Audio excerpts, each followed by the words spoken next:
Jenderal Polisi Hugeng Iman Santoso, atau yang lebih dikenal dengan Polisi Hugeng, lahir pada tanggal 14 Oktober 1921, merupakan salah satu tokoh kepolisian Indonesia yang pernah menjabat sebagai Kepala Kepolisian Negara Republik Indonesia yang kelima. Jenderal Hugeng merupakan teladan dalam bertindak dan berperilaku sebagai seorang perwira polisi dan pejabat negara.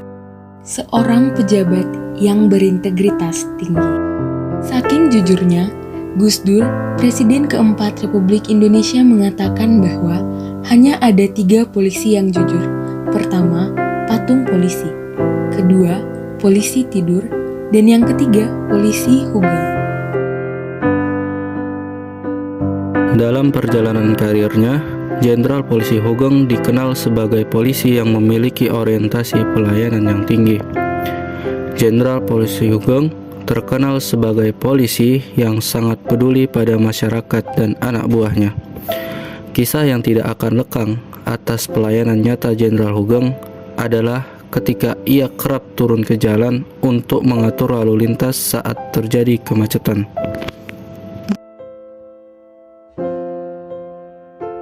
Kejujuran dan anti korupsi merupakan 2 kata yang tidak lepas dari nama Polisi Hugeng. Ya, Polisi Hugeng dikenal sebagai polisi yang sangat menjunjung tinggi kejujuran dan juga anti korupsi. Mulai dari pengusaha kaya ternama yang sering terjerat kasus bandar judi, bahkan penyelundupan mobil mewah ditolak mentah-mentah suapnya Polisi Hugeng. Ketika menghadapi kasus-kasus ini, para pelaku tidak main-main dalam memberikan berbagai hadiah bahkan dengan nilai yang fantastis. Polisi Hugeng bahkan lengser dari jabatannya sebagai Kapolri karena kegigihannya dalam menyelesaikan kasus-kasus tersebut. Bagi Polisi Hugeng, suap adalah penghinaan. Berbagai jabatan telah diamanahkan kepada Hugeng, mulai dari Kapolsek Jomblang, Kareskrim Sumatera Utara, Kepala Jawatan Imigrasi, Menteri Iuran Negara, serta Kepala Polisi Republik Indonesia. Dan berbagai penghargaan besar pun telah ia terima.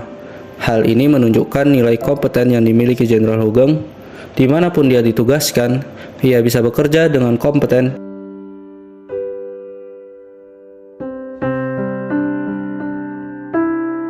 Dalam kesehariannya, Jenderal Hugeng selalu memegang teguh nilai harmonis. Beliau tidak pernah melihat latar belakang seseorang, seperti saat membuat kesepakatan kepada para pengemudi beca yang melakukan pelanggaran. Beliau pernah mendapat perintah tugas ke Sumatera Utara pada tahun 1955 untuk memberantas penyelundupan dan perjudian di daerah tersebut.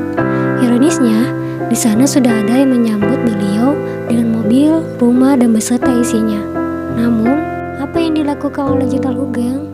Beliau menolak semua itu dengan halus. Hal tersebut menandakan bahwa beliau telah menjaga nama baik Polri dalam menjalankan tugas yang diberikan oleh atasannya. Beliau pun sudah bertindak secara proaktif dengan melakukan rekonstruksi pada beberapa bidang yang menyangkut struktur organisasi di tingkat Mabes Polri. Hasilnya, struktur yang baru lebih terkesan lebih dinamis dan komunikatif. Tak hanya dipenuhi dengan segudang prestasi dan integritas tinggi, Pak Hugeng juga dikenal sebagai polisi yang adaptif. Pada tahun 1970-an, banyak kasus kecelakaan lalu lintas pada pengendara sepeda motor, sehingga pada tanggal 2 Agustus 1971, Jenderal Hugeng mengeluarkan maklumat agar pengendara sepeda motor mengenakan topi helm. Jenderal Hugeng telah berhasil membawa Polri ke lingkup internasional, yang ditandai dengan dibukanya Sekretariat Nasional Center Bureau atau NCB Interpol di Jakarta. Jenderal Hugeng merupakan salah satu tokoh yang telah mencerminkan nilai-nilai berakhlak dalam setiap kisahnya. Sikap-sikap tersebut dapat dijadikan teladan kepada semua masyarakat Indonesia, khususnya ASN, yang mengemban tugas kenegaraan agar dapat dipelajari dan diimplementasikan dalam kehidupan sehari-hari. Dari Jenderal Hugeng, kita dapat mempelajari kegigihannya, integritasnya, kesederhanaannya, kejujurannya, dan anti korupsinya.